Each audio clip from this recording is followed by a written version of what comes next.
Welcome back to MMA Al Dente. I am the guy who picked Elvis Sinasek to defeat Evan Tanner. And I'm here to talk about Zarah Fairn versus Jacqueline Cavalcanti. Cavalcanti is 26 years old, 5-1 as a pro, and I think she's giving up 1 inch of height and 2 inches of reach. I could totally be wrong about that. To 36-year-old Fairn, who is 6-5 as a pro. Cavalcanti's making her debut here, as are a bunch of other fighters. Her 5 wins come 3 by TKO, 2 by decision, and her 1 loss comes by decision. She's a good striker, first and foremost, Cavalcanti. Really good striker. Big enough girl where most girls she's going to match them in stature or come close.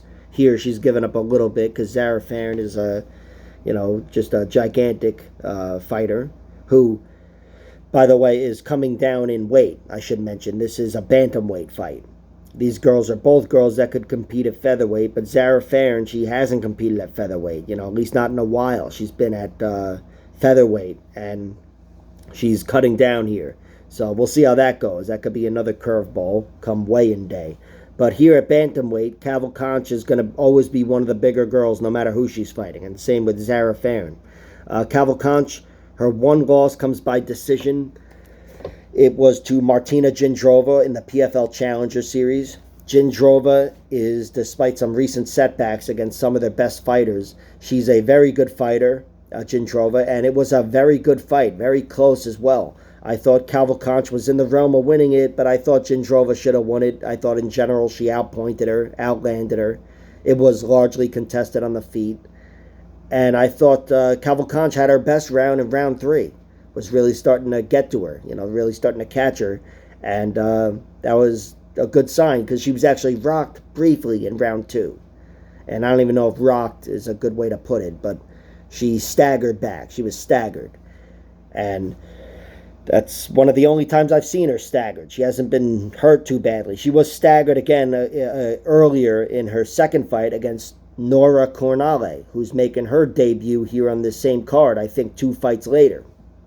That was with a spinning back fist, and Nora's another big girl, and a spinning back fist, and she just, took a few steps back, staggered back a little bit, and regained her bearings, and kept on the feet and kept throwing down. So Cavalcanti, I'm bringing it up just to mention that I saw it, and there's a potential weakness there, but it's not like she's been dropped, let alone knocked out. And in the Nora fight, she hurt Nora just as badly multiple times and definitely got the better of her. That's one of her 2 decision victories, Nora Cornale. And even though I say, that was Nora's debut and Cavalcanti's second fight, it was still like 2 years ago. Her other decision victory comes over Melissa Croden in the LFA Championship. That was her most recent fight, and that was a 5-rounder championship fight. And Cavalcanti looked really good there. Hurt her badly at the end of round 1, where she technically dropped her 4 times. There's a bunch of clips of it on YouTube. But I don't know. It was all one big mess. That was like one big knockdown. But she did technically drop her 4 times, but she wasn't able to put her away. And throughout the whole fight, she looked really good. I'm glad she didn't put her away because she showed she could fight hard for 5 rounds. And the girl Croden, even though she was hurt and kind of outgunned, technically overmatched, she's a game fighter, and she showed a lot of grit and made a fight out of it. And Nora and Jacqueline got to show what she can do for 5 rounds and looked good. And the girl Croden, not that I'm saying this is going to happen in this fight, but she kind of matches Zarah Fairn in stature, I think. I'm guessing they're close. Her 3 TKO victories, Jacqueline, she mauled this girl Nadia on the ground. That was a good ground and pound finish, got her out of there. She hit this one beautiful, on this girl Yulia, this beautiful strike, a counter flying knee to the body from inside the pocket. The girl was overmatched, technically and physically. It was a catchweight bout. Jacqueline was going to beat her, but to land that kind of strike, even on a fucking baby, that's impressive. So she's definitely dangerous, but technically I think is where she's best as a striker. She's technically great on the ground. She can rip opponents to the mat and maul them there. She's shown that as well. I'm sure she's well versed. And here, ironically, against Zarah Fairn, that's where she might have the best advantage. I mean, that is probably If she's even halfway decent, she should have the biggest advantage on the ground. And Cavalcanti, on the feet, she's probably got an advantage as well. It's close anyway. Zarah Fairn is capable, certainly with her stature and whatever, of exploiting Cavalcanti on the feet. So Cavalcanti has to be careful. But on the ground, she can definitely maul Zarah Fairn. Anybody who's halfway competent can. Zarah Fairn is 6-5 as a pro. Her 5 losses come 1 via TKO, 1 via submission, and 3 via decision. She lost to Felicia Spencer. That was a mauling on the ground at the end of round 1 in the UFC. Megan Anderson triangle choked her in the middle of round 1 in the UFC.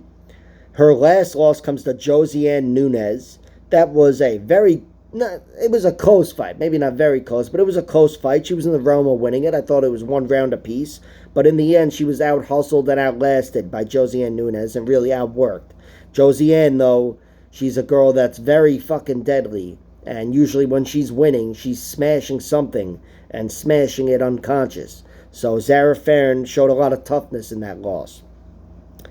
Her other 2 losses she's got come earlier in her career to this girl Alina, beat her by decision. Alina Nielsen, I think. That was early in Zarah Fairn's career, was largely contested on the feet, but I think it was just a matter of Fairn having 1 pro fight and the girl having 5 pro fights at that time. But she did beat her, and she was beating her at range, despite giving up a little height and reach, I'm sure. It certainly looked like it. But Zarah Fairn was outpointed on the feet there. Same thing happened with Sinead Kavanaugh, even though that was close. I thought that Sinead lost that fight, but she ended up getting a split decision, and she's turned out to be a very good fighter herself. So, Zarah Fairn, I think she's a tricky fighter. I don't think she's the best, certainly. I think she's close to the worst, to be honest, as far as overall MMA fighters go, but that's largely due to her ground game. On the feet, she's got her best chances in any fight, really, on the feet. She's good, long, tall striker. I think she's deceptively powerful. Well, maybe not deceptively. She's got 4 TKOs in her 6 wins. 3 of them in round 1, I believe. But she's just not proven at a high level or anywhere close in MMA. She's been to the UFC and she hasn't been able to win. Hasn't been able to get that signature finish over a good fighter. And even that signature victory. Her best win is over this girl, Suvi Salmis, who's a capable journeywoman or whatever. But Zarah Fairn, she's definitely looking for some success here, and I think she's got a chance on the feet, but she should still be outpointed by Jacqueline Cavalcanti. I think Jacqueline Cavalcanti will get her to the ground. Certainly, she'd be wise to try to, and she'd be heavy on top. It seems like she's going to be a really tough girl to overpower once they're in tight. I see physicality being on Cavalcanti's side. I think Zarah Fairn has to make this a jousting battle, specifically, of a striking battle. And even there, I think Cavalcanti is so good technically where she can give Fairn a lot of problems and she'd end up outlasting her in the way that Josiane Nunes did. So Cavalcanti is the pick. I guess if I'd have to go with anything, I'd go with a TKO on the ground, round 2. I'll wait to see the props. But yeah, that's my pick. The under set at 1.5 rounds, I'm not betting on that. And Cavalcanti is minus 390. I'm not betting on that either. Like, share, subscribe, all that horseshit. Check out my other videos.